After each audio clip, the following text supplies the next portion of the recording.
Et salut à tous, c'est Captain et aujourd'hui je vous retrouve dans cette vidéo pour faire un petit point sur les news DC qui touchent l'univers cinématographique, audiovisuel et cinématographique.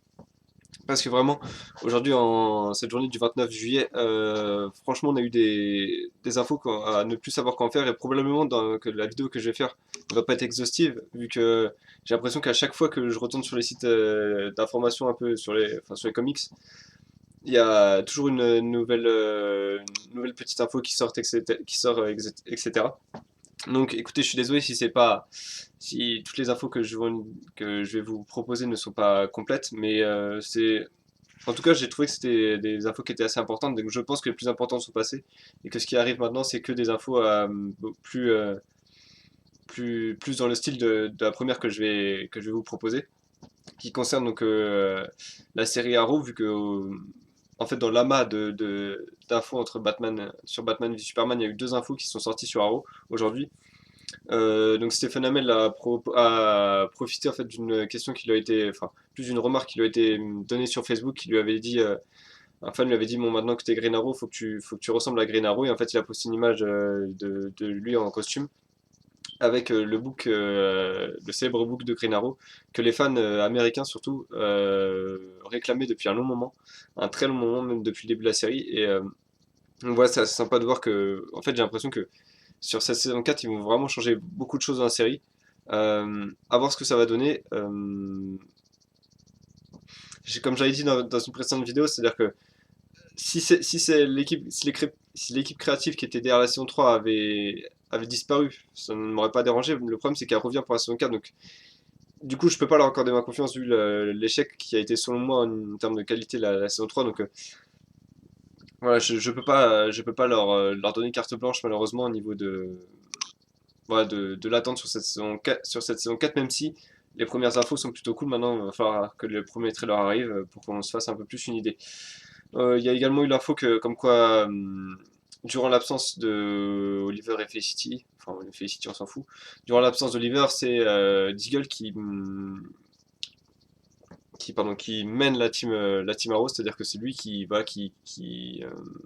appelle, j'allais dire qui appelle les jeux, qui est sur le terrain, qui est le chef tout simplement du groupe. Donc je pense que le groupe, de toute façon, c'est pas compliqué, il est juste composé donc de Deagle, de Thea en tant que Speedy et puis de Laurel en tant que Bacchanal. Pour moi, il y a que ça dans le groupe. Donc je suis vraiment pressé de voir ce que ces associations vont apporter à l'écran. Enfin, la dernière nouvelle, et c'est probablement celle qui m'excite le plus, entre guillemets, sur cette saison 4, c'est que Mark Guggenheim, le scénariste de la saison 3 et de la saison 4, donc le showrunner, le scénariste principal, etc., a révélé que le run de Jeff Lemire sur Green Arrow dans le New 52, donc si vous le connaissez pas, en fait, c'est le tome, en France, je sais pas, je sais en Amérique, c'est à partir du tome 3, je crois, du New 52, ou du tome 4, je sais plus. Enfin bref, c'est un arc, probablement le meilleur arc que j'ai lu sur les New 52. C'est-à-dire que c'est New 52, c'est 52 comics de DC Comics qui sont repartis de zéro. Et celui de Jeff Lemire sur Green Arrow est tout simplement le meilleur. C'est-à-dire que ça me fait penser d'ailleurs qu'il faudrait que je fasse la review sur le site. Mais j'avais lu pas mal de critiques positives sur internet. Je voulais pas trop me lancer parce que justement le premier tome de New 52 de Green Arrow, donc celui qui n'avait pas été écrit par Jeff Lemire, qui était quelqu'un d'autre, dont j'ai oublié le nom, était vraiment très anecdotique, facilement oubliable, malheureusement. Alors que le run de Jeff Lemire qui place Oliver Queen, donc Green Arrow, au sein d'une guerre de clans, c'est-à-dire qu'il y a des clans qui sont éparpillés un peu partout dans le monde, qui se battent pour avoir la domination du monde, enfin, entre guillemets, de la domination underground, c'est-à-dire la domination politique, des choses comme ça du monde. Et donc, il y a plusieurs clans, il y a le clan de la flèche, il y a le clan de la lance, si je ne me trompe pas, le clan du poing exact, également. Je crois qu'il y a de l'épée, vu que c'est Katana qui en est l'héritière. J'en oublie, je crois qu'il y en a 7 clans. Et vraiment, c'est un arc qui est assez brutal parce on voit Komodo avec sa fille qui en fait, enfin, je vais pas non plus tout vous révéler, mais il y a problème pour que, enfin, il y a deux possibilités, c'est-à-dire qu'il a dit que ce run allait arriver à un moment ou à un autre dans la série. façon, à mon avis, c'est l'un des meilleurs runs une des meilleures histoires de Green Arrow, donc c'est évident qu'elle doit arriver dans la série. Et donc il a dit que ça pouvait arriver. Selon moi, ça peut arriver parce qu'ils ont déjà dit que la saison 4, je crois, allait plus se promener, allait pas se focaliser uniquement sur Star City. Ce qui est le cas de ce run. Je veux dire, dans ce run, il n'est quasiment pas question de Star City. Mais le truc, pour moi, là où ça peut pas aller, c'est que pour ce run, on a besoin de Shadow, de Komodo, et ce sont deux personnages qui sont morts dans la série, je crois. Enfin, Shadow, c'est sûr, Komodo, il me semble. C'était si vous vous en rappelez, c'est le vilain de l'épisode 2 de la saison 3. Celui qu'on pensait être à l'origine du meurtre de Sarah, et en fait ce n'était pas, absolument pas le cas. Et on a également besoin du père d'Oliver, parce qu'on a des grosses révélations sur lui.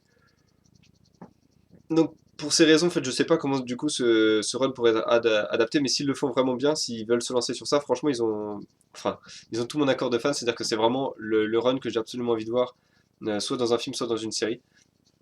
Et ça rendrait vraiment hommage à un Green Arrow que je trouve du coup moderne, parce que du coup c'est pas un sous-Batman dans cet arc-là, c'est vraiment voilà, un héros à part entière qui est pris dans un truc dans des affaires que lui seul peut régler. Donc vraiment, si ce run est adapté, je dis oui, un grand oui. On va poursuivre avec des infos sur Batman v Superman. La première, même si la première ne concerne pas directement ce film, c'est Chris Pine, donc l'acteur qui jouait dans Star Trek, qui était une grosse rumeur depuis 2 ou 3 mois pour un film d'essai. C'est-à-dire les premières rumeurs disaient qu'il allait être casté en tant que Steve Trevor, et puis le mois dernier on a eu la rumeur comme quoi il a été casté en tant que Hal Jordan, et qu'en fait le rôle de Steve Trevor n'était qu'un écran de fumée pour faire en gros un effet de surprise. Hier, on apprend que Chris Pine est bien casté dans un film d'essai, ou même il a signé pour un contrat de plusieurs films d'essai. Le problème, c'est qu'il est casté en tant que Steve Trevor. Et là, du coup, ça pose une grosse question. Est-ce que c'est vraiment Steve Trevor, ou est-ce qu'il est casté en tant que Steve Trevor, mais qui, encore une fois, c'est un écran de fumée euh, pour, euh, pour nous faire comprendre qu'au final, c'est vraiment Hal Jordan. Et Steve Trevor va être casté plus tard par un autre acteur. Parce que le fait qu'il ait signé pour plusieurs films d'essai, pour moi, veut dire que c'est pas forcément Steve Trevor, parce que le film Wonder Woman, d'après les premières infos qu'on en a, se déroulerait en 1950 ou quelque chose comme ça. Apparemment, ça serait même peut-être pendant la Seconde Guerre mondiale, avec la résistance du coup de Themyscira probablement aux nazis. Et donc du coup, si Steve Trevor, donc Chris Pine, fait jeune à ce moment-là en 1900, on va dire 45, il pourra pas faire plusieurs films d'essai et paraître jeune, enfin 50, même 70 ans plus tard, voire même 80 ans plus tard, ça peut pas coller. Donc est-ce que c'est vraiment Steve Trevor? Moi j'ai des doutes. Je pense que encore une fois ça peut être un gros écran de fumée, que en fait ils vont nous révéler, on va voir apparaître dans Batman v Superman Chris Pine en tant que Hal Jordan. Ça pourrait être vraiment un effet d'annonce assez sympa. Maintenant on va passer sur le gros des annonces Batman v Superman. La vidéo fait déjà 8 minutes, donc il va falloir que je me dépêche un peu. Ce que j'ai trouvé assez intéressant, c'est le côté en fait décisionnaire enfin la décision de Warner Bros qui a en fait décidé dès la sortie de Man of Steel que Zack Snyder était leur nouveau entre guillemets chef créatif. C'est-à-dire qu'ils lui ont vraiment confié les clés de l'univers DC au cinéma. Ils lui ont dit maintenant tu fais ce que tu veux, tu as le choix de faire vraiment tout ce qu'il veut, tout ce qu'il voulait. Il a dit au magazine Empire dans une interview, il a dit que en gros le Warner lui a dit maintenant tu peux faire Man of Steel 2, le Justice League ou un film Batman, c'est comme tu veux. Le film Batman il voulait pas y toucher parce qu'il a peur enfin il avait peur de pas être à la hauteur des films de Nolan. Il voulait pas, enfin voilà, il voulait pas, comment dire, ternir un peu l'image des films de Nolan. Donc il a dit enfin il a révélé qu'il était très content d'avoir Batman juste en tant que co-star dans son film, pas en tant que star principal, parce qu'il se sentait pas capable de prendre la suite de l'univers de Nolan. Donc franchement ça je trouve que c'est assez sympa de Zack Snyder de rendre encore une fois un hommage à celui qui était son producteur exécutif pour Man of Steel, même si je pense qu'il va pas l'être pour Batman v Superman parce qu'il était en désaccord avec la fin du film de Man of Steel. Mais voilà, c'était assez sympa de voir que la Warner, dès 2000, Man of Steel c'est quoi? C'est 2013 il me semble. Hmm, ouais, je crois que c'est 2013. Donc dès 2013, ils savaient en fait qu'ils avaient déjà décidé qui était entre guillemets ouais, j'ai utilisé le mot berger, mais c'est pas tellement ça, mais voilà, ils savaient vraiment à qui donner les clés de leur univers. Et franchement c'est sympa de voir que apparemment ils ont vraiment un plan qui est prévu, et les journalistes de Empire n'ont pas pu révéler une photo, mais apparemment ils ont vu une fresque avec avec tous les films DC mis en place et apparemment ils disent qu'il y a vraiment un plan qui est prévu. Et Zack Snyder l'a révélé d'ailleurs, il a dit que l'idée de base de Batman v Superman c'était la Justice League et qu'en fait tous les films solo se greffaient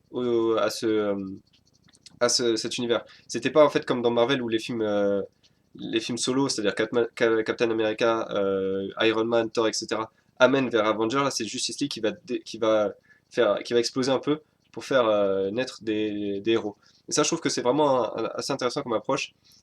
Du coup, comment dire, ça diffère de Marvel. Et d'ailleurs, Zack Snyder l'a dit. Hein, il a dit on n'est pas en guerre avec Marvel, c'est vraiment deux univers complètement séparés. Nos films sont plus, euh, plus sérieux. Enfin, Warner aime dire que leurs films sont plus sérieux. Et à mon avis, enfin, sans être forcément plus sérieux, parce que Captain America, Winter Soldier par exemple, touche à des sujets assez sérieux, enfin qu'on peut considérer comme plus sérieux que Thor ou des choses ou Gardien de la Galaxie. Euh, enfin, je trouve que les films de DC sont pas forcément plus sérieux, mais voilà, ils touchent des thèmes beaucoup plus graves, beaucoup plus, entre guillemets, philosophes. C'est-à-dire que, par exemple, Batman v Superman, c'est au final la question de enfin, que peut-on considérer comme une menace et la vision de l'étranger, qu'est-ce qui en débouche vis-à-vis des humains, etc. Donc vraiment, voilà, c'est assez sympa de voir toutes ces infos sur la Justice League, qui est vraiment le projet de base de l'univers DC, donc de DC Extended Universe, et que tout part de ça, et qu'au final, les films solo, même si Zack Snyder a révélé qu'en fait, il était en contact avec tous les réalisateurs des films solo, et qu'il leur laissait carte blanche, mais il y avait quand même entre guillemets, des contraintes scénaristiques à respecter, c'est-à-dire qu'ils ne pouvaient pas dépasser, ils appellent ça le bac à sable, c'est-à-dire que les auteurs des films solo peuvent faire ce qu'ils veulent dans le bac à sable, mais il ne faut pas qu'ils s'éloignent du bac à sable en fait. Il ne faut pas qu'ils repoussent les limites de ça, parce que c'est à ce moment-là qu'en fait ça pourra pas, ça causera des problèmes dans l'univers cinématographique.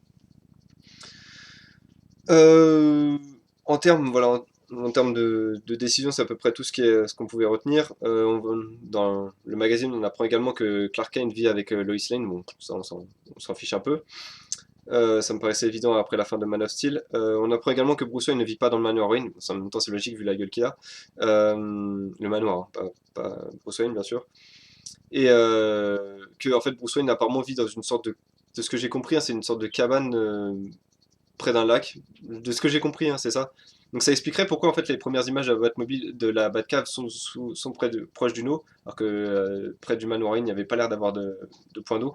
Peut-être qu'en fait il a construit une deuxième Batcave à cet endroit-là, et c'est peut-être là qu'il vit tout simplement. On a également la confirmation que Batman a bien 45 ou 46 ans dans le film. En tout cas, ils veulent que Batman fasse cet âge-là. Qu'il est également confronté à une sorte de crise d'identité au niveau de son rôle de justicier parce que Superman a remis en cause tout ce, enfin, tout ce qu'il avait enfin, Superman a remis 20 ans de sa vie en cause en apparaissant parce que en fait ils décrivent en disant que depuis que Superman est apparu, maintenant Bruce Wayne s'en fout des criminels qui braquent les banques, il a d'autres trucs à faire. Et ça vraiment je trouve que c'est également assez intéressant parce que du coup